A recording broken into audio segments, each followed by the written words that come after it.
you can really easily save your own tomato seeds.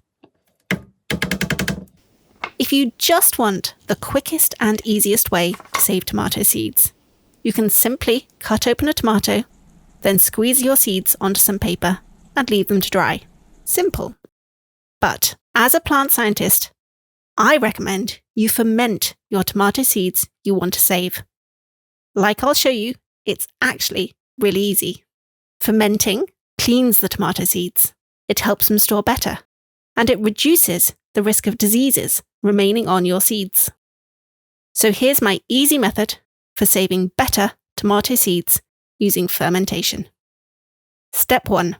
Start with your chosen ripe tomatoes.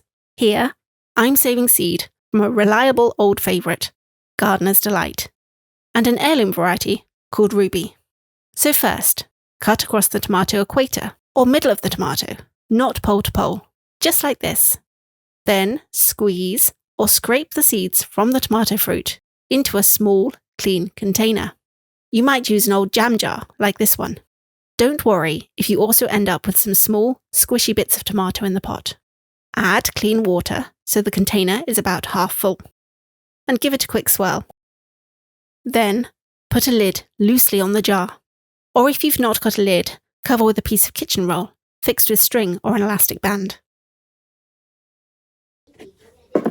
Leave the tomato seed and water mixture to ferment at room temperature, or about 20 degrees Celsius, for 4 days. You may now notice bubbles in your jar, or your jar might start to smell a little bit funky. It's a sign the tomato mixture is fermenting. Step 2. So 4 days has passed, or fewer if it's hot in your house. You should now see that the mature, viable tomato seeds have dropped to the bottom of the jar. Good.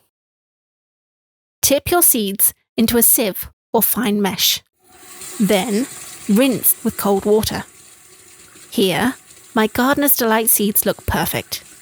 See how the seeds are clean and pale yellow? There's no unattractive gloop left on them. But what if your tomato seeds still look like this? Like my Ruby tomato seeds here. Look, they still have a gloopy coating that hasn't broken down. Don't worry. This gloopy coating means that your seeds just need a little bit longer to ferment.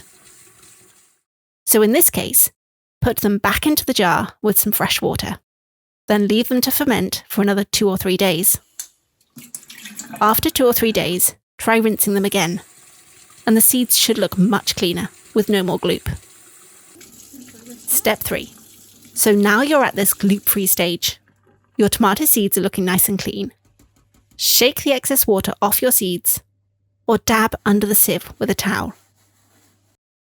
Then, tip your washed seeds onto a labelled sheet of paper or coffee filter paper.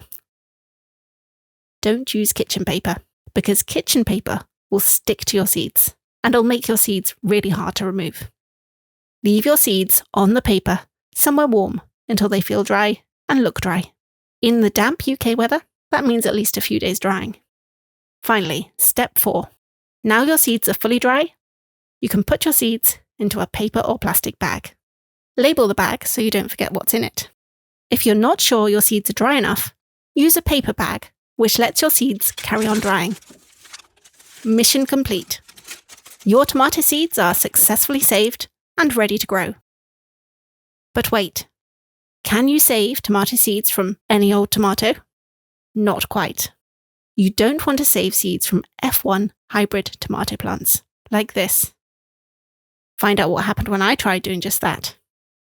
Only save your tomato seeds from heirloom or open-pollinated varieties of tomato. These tomatoes have seeds which are genetically true to the parent tomato plant. And of course, make sure you only save seeds from your healthy and disease-free tomato plants. Wishing you healthy plants and happy gardening.